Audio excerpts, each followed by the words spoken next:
로마서 7장을 살펴보고자 합니다. 오늘 말씀의 제목은 두법의 사람 신자라는 제목인데요. 지난 시간에 여러분에게 이 7장을 이미 설교하면서 이 7장과 관련된 신학적인 이슈가 있다고 말씀드렸었습니다. 어떤 이슈냐 했을 때 감리교와 장로교 신학의 차이가 극명하게 나타난다라고 말씀드렸습니다. 저희는 어떤 교단이죠? 감리교입니까? 장로교라고 합니다. 그래서 대한예수교 장로회 합신 측이죠. 감리교와 장로교의 신학이 이 7장에서 여실히 드러나는데요. 7장에 나타나는 바울의 자신의 상태에 대한 분석이라고 해야 될까요? 그 묘사를 이 바울이 회심하기 이전 얘기들로 이해할 거냐, 아니면 바울이 회심한 지금 상태를 묘사하는 본문으로 볼 거냐, 이렇게 나뉜다 했습니다. 그래서 바울의 회심 전으로 보고 싶어하는 교단은 감리교, 바울이 회심한 이후에 자기의 상태를 얘기하고 지금 상태를 얘기하고 있는 것을 보는 게 장로교, 이렇게 해석이 갈린다고 했습니다. 이게 왜 이렇게 관점이 나뉘냐면 그 각자의 교단이 가지고 있는 신학의 그 교리적인 차이 때문인데요. 어떤 교리의 차이냐면은 신자란, 다르게 말해서 신자란 누구인가라는 그 교리가 다릅니다. 감리교와 장로교가요. 완전주의라는 단어 혹시 아십니까? 완전주의. 뭔가 단어만 들어보면 뭔가 완벽한 존재, 이런 의미를 가질 것 같은데, 이 신자에 대해서 이 완전주의라는 게 있습니다. 완전주의가 뭐냐 하면 이제 불완전하지 않는, 그러니까 특히 신자에게 이 단어가 쓰일 때는 죄와 상관이 없는, 절대 죄는 짓지 않는, 완전히 거룩한, 깨끗한, 선을 항상 행하는 그런 의미에서 완전주의라는 단어가 있습니다. 장로교 신학에서는 이런 완전주의가 주로 주장이 안 됩니다. 장로교 신학에서는 완전주의가 아닙니다.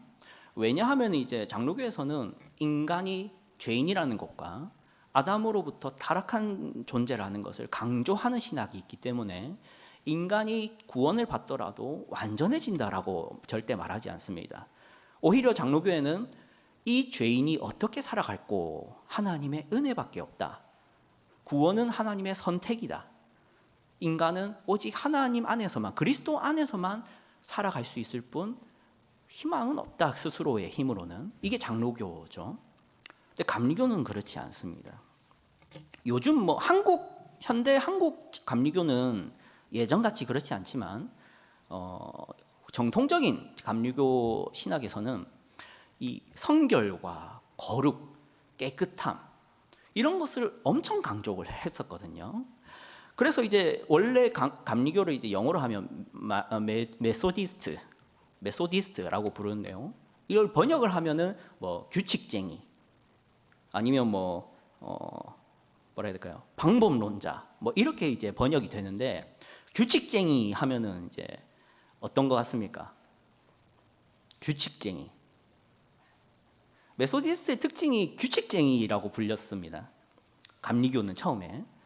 무슨 말이냐, 왜 그러냐면은 하루 일과를 뭐 분 단위로, 초 단위로 나눠서 이때는 기도를 몇 분 해야 되고, 그 이후에는 찬양을 해야 되고, 그 후에는 어떤 선을 행해야 되고, 그리고 이 사회 가운데서 나는 어떤 봉사를 해야 되고 하는 아주 그 세밀한 그 거룩한 삶을 위한 규칙들을 일일이 나열해 놓고 그걸 철저히 지켜야 된다 생각을 했습니다. 그래서 메소디스트라 불렸는데 그들이 감리교가 됐습니다.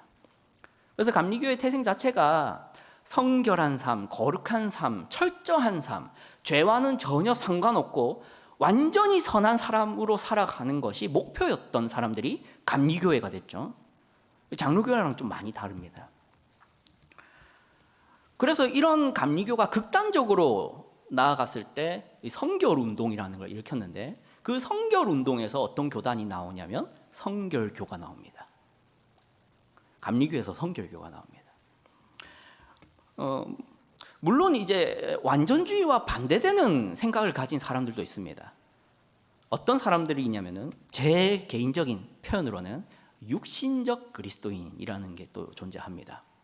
아까 완전주의 같은 경우는 죄와 전혀 상관없는, 완전히 깨끗하고 구원받은 이후에 선만 행하는 개념이었다면, 이 육신적 그리스도인이라는 이 표현은 죄와 너무 가까이 있는, 부족한, 연약한, 마치 구원받지 못한 사람과 별반 다르지 않은 상태, 그런 관점의 신자관도 있습니다. 육신적 그리스도인이라고요.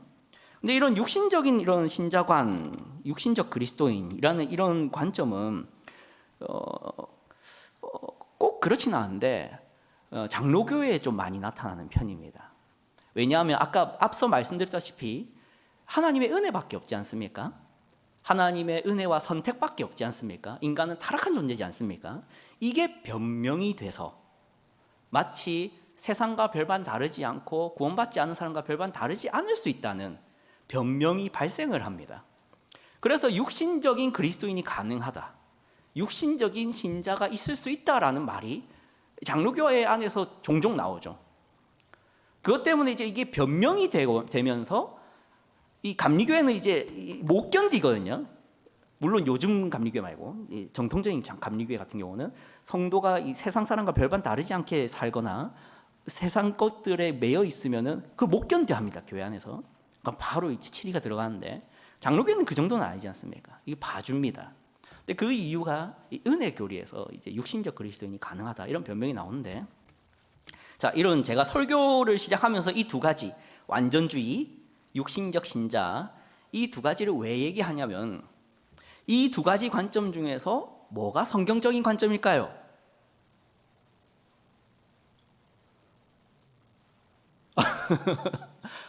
둘 다 답이 아니니까 대답을 못 하신 거겠죠?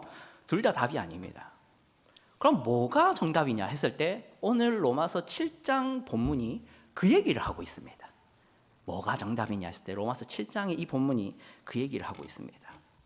완전주의를 주장하는 사람이나 육신적 신자관을 주장하는 사람은 이 7장을 자꾸 이상하게 해석하고 싶어 하는 거죠.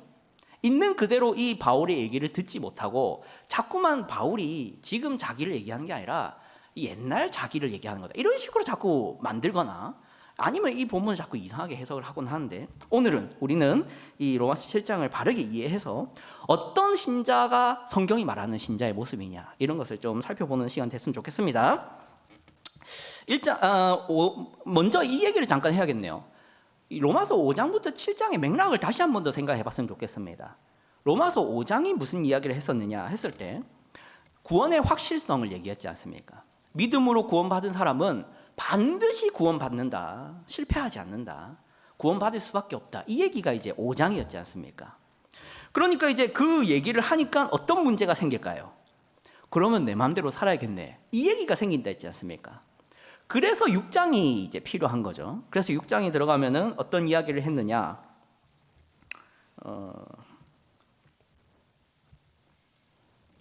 6장 15절, 16절, 17절, 18절을 한번 봅시다. 6장 15절부터 18절 말씀을 좀 보겠습니다. 함께 읽겠습니다. 시작.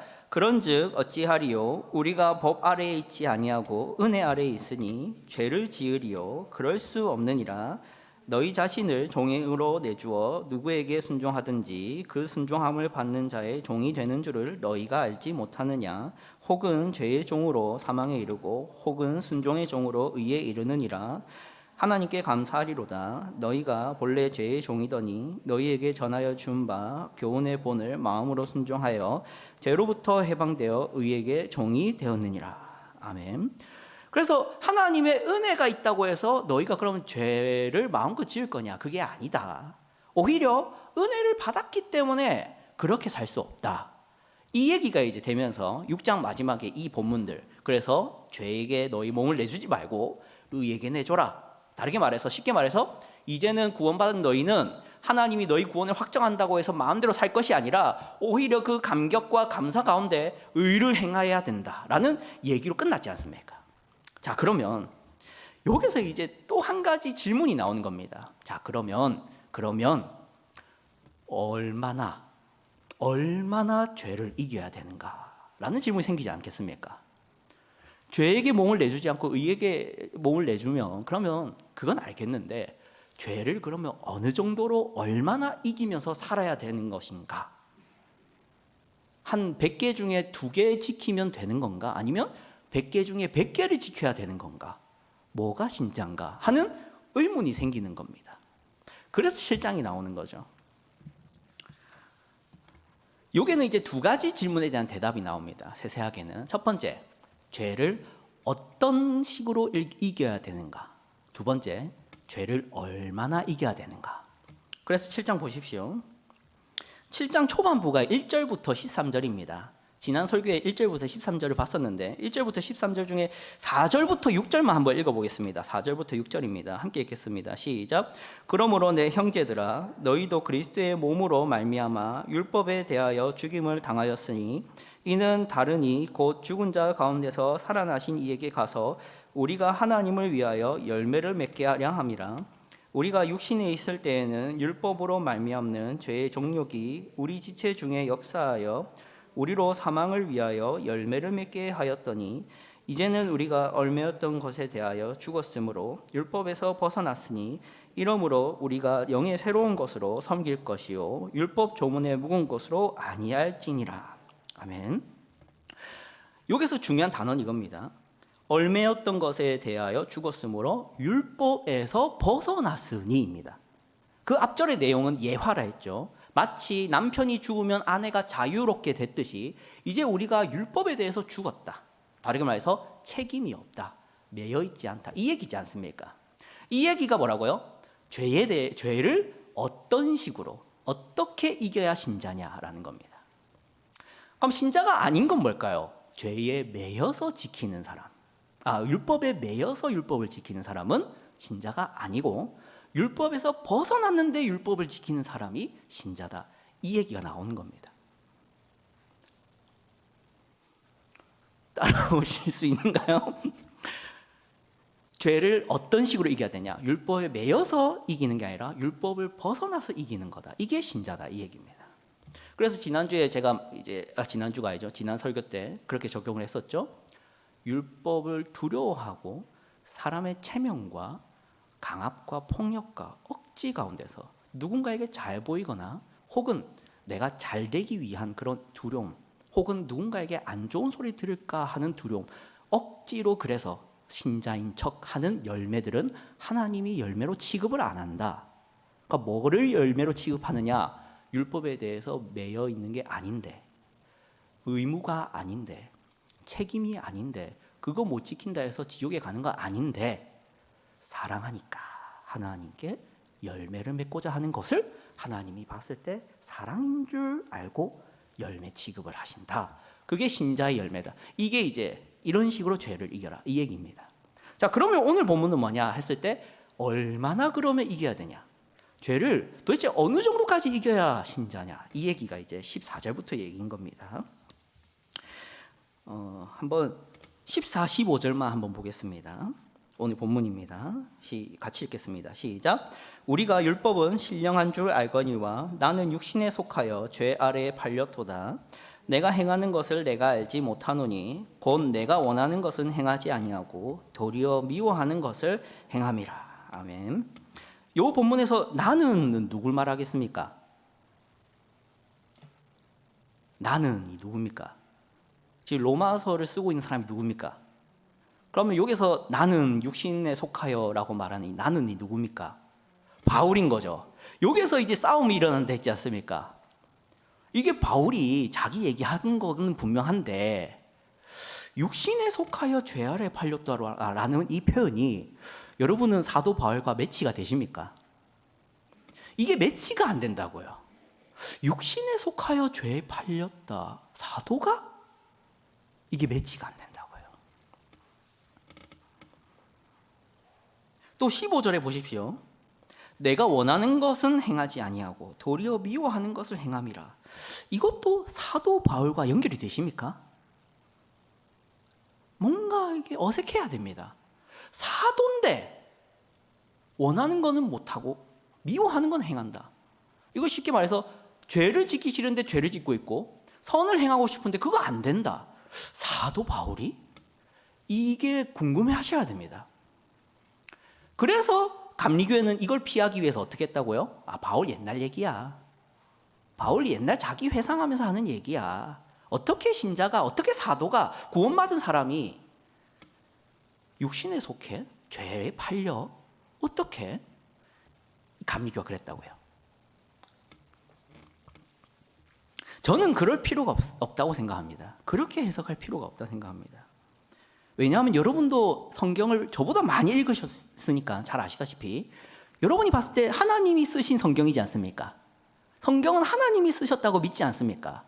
그러면 그 성경에 등장하고 있는 인물도 하나님이 선별하신 거 아닙니까? 그럼 그 인물들 중에 완전한 자가 누가 있었습니까? 성경에 기록해 주신 그 믿음의 위대한 선조들 중에 죄를 안 짓는 사람이 누가 있습니까? 다윗이 안 지었습니까? 솔로몬이 안 지었습니까? 없습니다. 성경이 말하고자 하는 바가 뭡니까? 인간은 완전하지 않다입니다. 누구만 완전하셨습니까? 인간이 되신 하나님 자신이신 인간의 이름으로 예수만 완전했다 있지 않습니까? 그러면 굳이 이 사도 바울이라고 해서 그가 죄를 안 짓는다 생각할 건 아니지 않습니까? 그러면 여기서 이 본문 14절부터 뒤에까지 우리가 발견할 수 있는 하나의 속성이 있습니다. 특성이 하나 뭐냐? 이중성입니다. 이중성. 어떤 이중성을 발견할 수 있습니까? 예화로 먼저 설명드리고 다시 본문으로 돌아오겠습니다. 어떤 예화냐면 좀 부정적이고 우울한 예화일 수 있는데 가출과 납치는 다릅니다. 그렇죠? 가출은 뭡니까? 자기가 나가고 싶은 마음과 결과적으로 나가 있는 상태가 동일한 거지 않습니까? 원하는 마음도 있고 결과적으로 집을 나간 것도 같은 방향입니다. 그게 가출이죠. 납치는요, 나가고 싶은 마음은 없는데 결과적으로는 집을 나가 있습니다. 마음과 결과가 다릅니다. 마음과 행동이 다른 게 납치고 마음과 행동이 같은 게 뭡니까? 가출입니다. 이런 이중성이라는 거죠. 사도 바울의 마음은 선을 향합니다. 근데 결과적으로 행동은 악을 향하고 있는 것이죠. 이게 신자의 이중성입니다. 신자의 이런 이중성이 왜 발생하느냐? 종교인은 기본적으로 인간을 두 가지 존재로 보죠. 두 개의 영역이 있는 존재로 보죠. 첫 번째는 영혼, 두 번째는 육신. 종교인은 다 그거를 믿습니다. 종교인이라면 영혼의 존재를 믿는다고요. 과학을 신봉하는 사람들이나 이제 인간이 물질일 뿐이다라고 말하지만 종교인들은 다 인간에게 영혼이라는 게 또 있다고 믿습니다. 우리 성경도 그렇게 말하죠. 인간은 영과 육으로 이루어져 있습니다. 자, 그러면 구원받지 않은 타락한 인간은 이 영과 육이 같은 방향을 향합니다. 영혼도 타락을 했고 육신도 망가졌습니다. 그래서 육신이 원하는 것을 영혼이 안 바랍니까? 영혼도 바랍니다. 그게 구원받지 못한 상태입니다. 그래서 보이기에는 똑같은 방향을 향하고 마음도 그쪽, 육신도 그쪽. 그러니까 갈등이라는 게 존재할까요? 없습니다. 불신자들은 선택에 있어서 갈등이 존재하지 않습니다.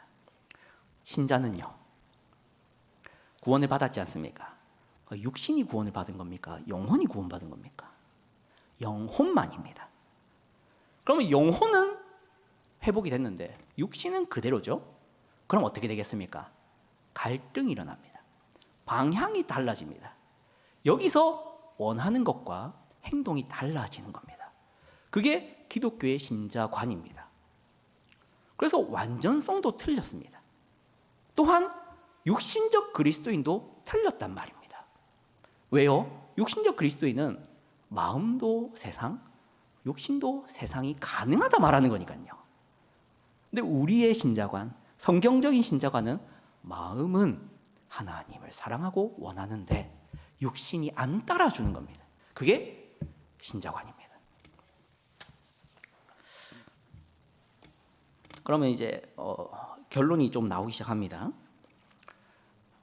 죄를 안 짓는 신자는 존재할까요, 안 할까요? 존재 안 합니다. 신자도 죄를 짓습니다. 우리가 이제 요한일서 3장 9절을 한번 보겠습니다. 요한일서 3장 9절, 그 3장 다 보면 좋은데요. 3장 9절 읽으면 3장 9절 한번 띄워 주십시오. 요한 1서 3장 9절입니다. 함께 읽겠습니다. 시작. 하나님께로부터 난 자마다 죄를 짓지 아니하나니 이는 하나님의 씨가 그의 속에 거함이요 그도 범죄하지 못하는 것은 하나님께로부터 났음이라. 이 본문 때문에 구원받은 신자, 하나님께로 난 신자는 죄를 절대 안 짓는다라고 주장할 수 있습니다. 그런데 이 본문은 원어적으로 풀어야 되는데 원어는 지속적인 것을 말합니다. 지속적으로 죄를 짓는 것을 말합니다. 그냥 단순히 어떤 죄를 말하는 게 아니라 반복적이고 의도적이고 지속적이고 습관적인 죄를 짓지 아니하나니가 정확한 의미입니다. 그래서 죄라는 걸 안 짓는 게 아니라 지속적인 죄입니다. 그래서 이 요한 1서를 잘못 해석하면 로마서랑 부딪히는 것 같은데 사실 그렇지 않죠. 그럼 여기서 한 가지 적용을 해볼 수 있습니다. 완전주의라는 오류를 벗어나야 됩니다. 완전주의가 왜 무섭냐? 첫 번째, 스스로 짐을 집니다. 하나님께서는 율법에서 벗어나게 했습니다. 그래서 하나님과 자유롭게 사랑을 주고받는, 실수도 할 수 있지만 그 실수를 미안해하고 그 실수 때문에 더 노력하려는 그런 사랑이라는 것이 하나님이 원하는 목표였는데, 완전주의를 가져오면서 뭔가 하나님 앞에 흠이 없어야 될 것 같고 점도 없어야 될 것 같고 틈을 보이면 안 될 것 같고 그렇게 숨막힌 신앙생활을 합니다. 그래서 마치 조금만 실수하고 죄를 지으면 내가 신자가 아니었구나, 하나님이 나를 버리셨구나, 하나님이 나를 미워하시는구나, 하나님이 이젠 나에게 실망을 하셔서 나를 붙잡아 주지 않겠지, 내가 이렇게 사는데 어떻게 교회를 나갈 수 있겠어, 내가 이 땅으로 사는데 어떻게 기도를 할 수 있겠어, 어떻게 회개를 할 수 있겠어, 하나님이 이걸 용서해 주실까, 이런 이상한 절망 속에 스스로를 가둡니다. 소망이 없습니다. 그런 신앙생활은 하나님의 영광과는 상관이 없습니다. 하나님이 그렇게 하시지 않는 분인데 왜 스스로 그렇게 하냐는 겁니다. 두 번째 문제는 뭐냐면, 완전주의는 옆 사람을 쉽게 비난합니다. 조금만 신자답지 못한, 자기 기준이겠죠, 신자답지 못한 행위와 삶의 모습을 살면 화가 납니다. 그래서 가서 얘기를 따지고 갈등을 일으키죠.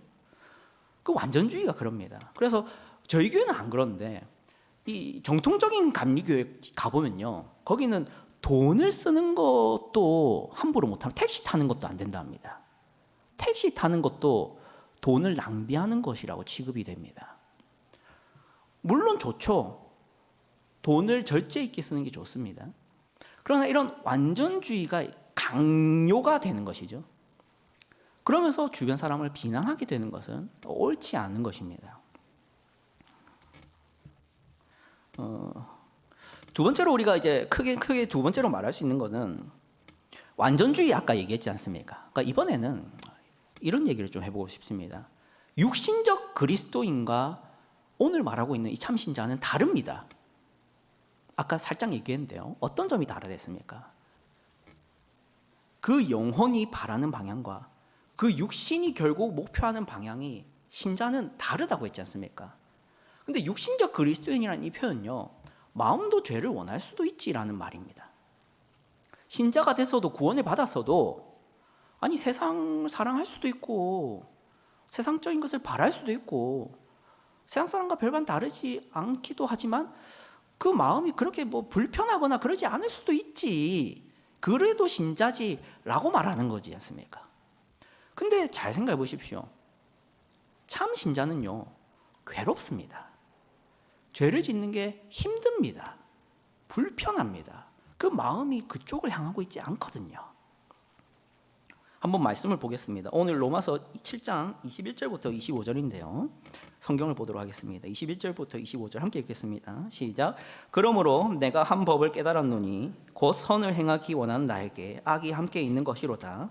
내 속사람으로는 하나님의 법을 즐거워하되 내 지체 속에서 한 다른 법이 내 마음의 법과 싸워 내 지체 속에 있는 죄의 법으로 나를 사로잡는 것을 보는도다.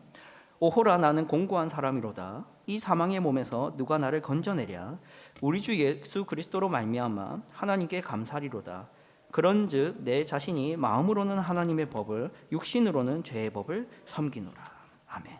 이 중요한 표현이 있습니다. 오호라 나는 공고한 사람이로다. 이 사망의 몸에서 누가 나를 건져내랴. 이게 신자의 탄식입니다. 다시 한번 말하겠습니다. 신자의 탄식입니다. 불신자는 이 탄식이 없습니다. 근데 육신적 그리스도인들이 그렇다고요. 탄식이 없습니다. 회개를 안 합니다. 눈물이 없습니다. 슬픔이 없습니다. 절망까지는 아니고 자기 자신에 대한 환멸감이 없습니다. 모멸감이 없다고요. 나 같은 놈이 내가 이렇게 살아서 되나? 난 너무 신자 같지가 않은 것 같아. 내 행동을 봐. 내 삶을 봐. 하나님을 사랑하는 사람 같지가 않아. 이게 신자인데 없다는 것이, 이 마음이 신자인데 없다는 것이 말이 안 된다고요. 그건 육신적 그리스도인이라고 합니다. 참 신자는 한탄과 탄식과 한숨이 매일 있습니다. 그렇게 살지는 못한다 하더라도 괴로움은 있어야 되는 겁니다.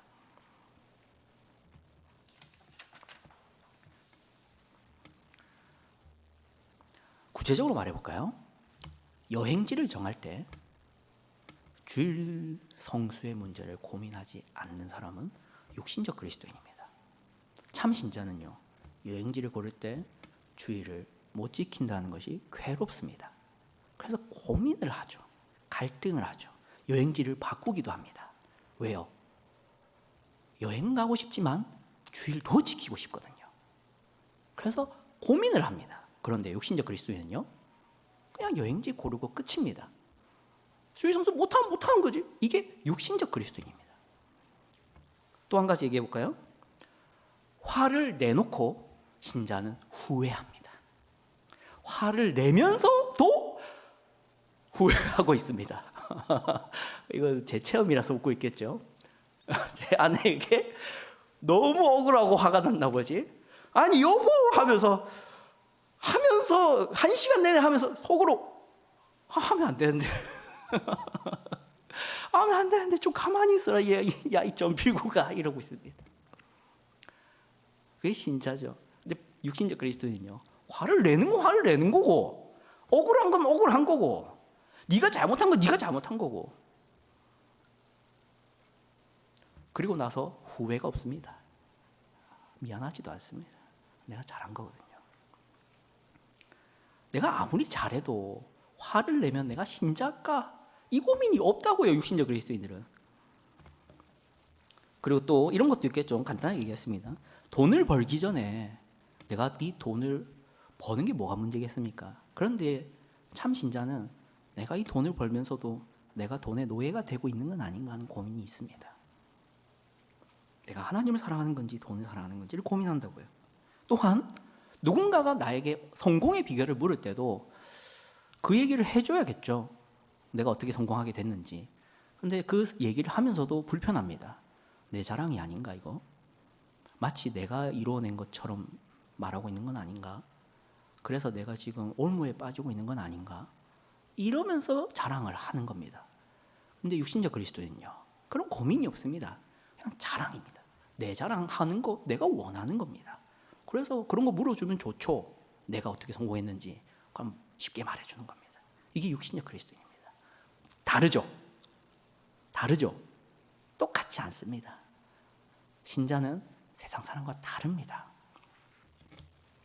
그래서 두 가지 적용만 하고 마치도록 하겠습니다. 우리는요, 육신적 그리스도인이 있을 수 있다라는 변명과 타협이 있으면 안 됩니다. 내 마음이 이걸 슬퍼하지 않고 내가 하나님의 뜻대로 살지 않고 있다는 것을 탄식하고 한숨 짓지 않고 있다는 것을 당연하게 생각하면 안 됩니다. 그럴 수도 있지. 맨날 그럼 내가 맨날 울고 살아야 되냐? 매일 울어야 되나? 나 죄 짓는 거 많은데 그럼 맨날 회개기도 해야 되나? 그런 거 아니잖아. 이게 변명이 되면 안 됩니다. 신자는 죄를 안 지을 수는 없지만, 신자는 항상 의만 행할 수는 없지만 괴로워할 수는 있어야 됩니다. 괴로워하고 슬퍼하고 눈물 짓고 하나님께 죄송스러워하고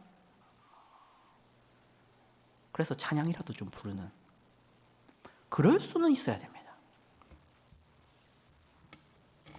두 번째 적용이죠. 마지막 적용입니다. 이거는 본문을 잠깐 소개를 하고 말씀드려야겠는데 요한복음 21장 마지막 장이죠. 요한복음 21장 거기에 예수님이 부활하신 이후에 베드로에게 다시 나타나 주시는 장면입니다. 그 장면의 배경은 베드로가 이제 예수님이 돌아가시고 부활하신 이후에도 베드로가 어떤 일을 하고 있었냐면 다시 어부 일을 하고 있습니다. 그 어부 일을 하고 있을 때 물고기를 잡고 있을 때 예수님이 이 무태서 그 해변가죠. 거기서 이제 물고기를 얼마나 잡았느냐 하는 걸 처음 섰을 때의 장면을 다시 연출하고 계십니다. 그래서 베드로가 예수님인 줄 알아보고 사실 요한이 알아봤는데 베드로가 그 얘기를 듣고 이제 수영을 해서 무트로 오죠. 허겁지겁. 그랬더니 이제 잘 보시면 본문을 잘 보시면 그 물고기를 가져오라고 하면서 그 물고기를 끼워서 예수님이 숯불에다 구우십니다. 그 와중에 예수님이 3번의 질문을 하시죠. 베드로 네가 나를 사랑하느냐라는 질문을 3번이나 하십니다. 베드로는 3번 다 똑같은 대답을 합니다. 내가 주를 사랑하시는지를 주가 아시나이다라고 하죠. 3번을 질문을 하시고 3번의 대답을 듣습니다. 근데 아까 어떤 상황이라 했죠? 숯불에 고기를 굽는 상황이라 했습니다. 자, 여러분. 베드로가 예수님을 부인할 때에 어디서 부인했습니까? 화롯불 앞에서 부인을 했죠. 예수님이 공회에 잡혀가서 수치를 당하고 있을 때 베드로가 궁금해서 옵니다. 그때 화롯불 옆에서 손을 쬐입니다. 그때 주변에 있던 사람들이 네가 그의 제자 아니냐 했을 때 아니다 하면서 저주를 하는 상황이 화롯불 앞입니다. 그 예수님이 그 화롯불 앞에서 3번의 질문을 똑같이 하시는 거죠. 네가 나를 사랑하느냐. 무슨 의도일까요? 근데 잘 보십시오. 근데 베드로는 그냥 뻔뻔한 건지 저는 주님을 사랑합니다. 이 말을 계속합니다. 자, 그럼 여기에서 문제가 나가는 거죠. 진심일까요? 진심일까요? 근데 예수님께서 그것을 부인은 안 합니다. 네가 나를 사랑한다는 것을 부인하지 않습니다. 근데 3번의 질문을 왜 하실까요? 여기서 이중성에 대한 우리 예수님의 인정이 나옵니다. 우리 예수님은 그거를 알고 이해하시는 거죠. 베드로가 예수님을 사랑한다는 것과 베드로가 연약하다는 것을 다 알고 계십니다. 베드로가 연약하다는 것과 베드로가 목숨의 위협 앞에서 부인할 수밖에 없는 연약한 유약한 인간이라는 것을 우리 대제사장 되시는 예수님을 이해를 하십니다. 알고 계십니다. 그래서 네가 나를 사랑하냐는 질문을 3번을 통해서 베드로가 이거를 깨닫고 다시 더 예수님에 대한 감격과 감사와 은혜 가운데 서기를 바라는 겁니다. 이런 해석이 가능한 이유는 예수님이 베드로가 자신을 부인할 것을 알면서도 기도해 주신 본문이 있기 때문이죠. 여기에 대해서 자세히는 말씀드리지 않겠습니다. 중요한 건 이것입니다. 우리 예수님은 자신은 마음도 육신도 하나님을 온전히 향할 수 있지만 그러지 못하는 우리 신자들, 마음은 회복되어 영혼은 회복되어 하나님을 사랑하나 육신이 연약하여 여전히 범죄하고 육신에 속하여 죄에 팔려가기도 하는 우리를 다시 와서 사가지고 가시는, 다시 와서 사서 돌아가시고 다시 와서 사서 돌아가시는 우리 주님의 사랑이 있다는 것을 여러분이 잊지 않으셨으면 좋겠습니다. 그래서 신자로 살면서 많이 절망하지 마십시오. 많이 쓰러지지 마시고 쓰러질 때는 우리 예수님이 알고 계시다는 것. 네가 약하다는 건 안다. 너가 마음으로는 나를 사랑하나 육신이 연약하여 넘어지고 육신에 속하여 죄에 또 팔려갈 거 안다. 그래도 내가 너를 위해서 그래서 죽었잖니. 그러니까 언제든 돌아와. 그리고 자유롭게 기쁨 가운데 사는 모습을 보여줘. 그것을 우리 하나님이 받으신단다.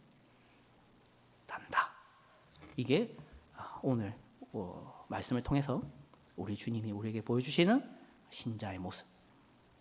그런 신자로서 하나님이 이미 알고 계시다는 것. 그것을 여러분이 주시는 하나님의 말씀이고 메시지입니다. 기도하겠습니다.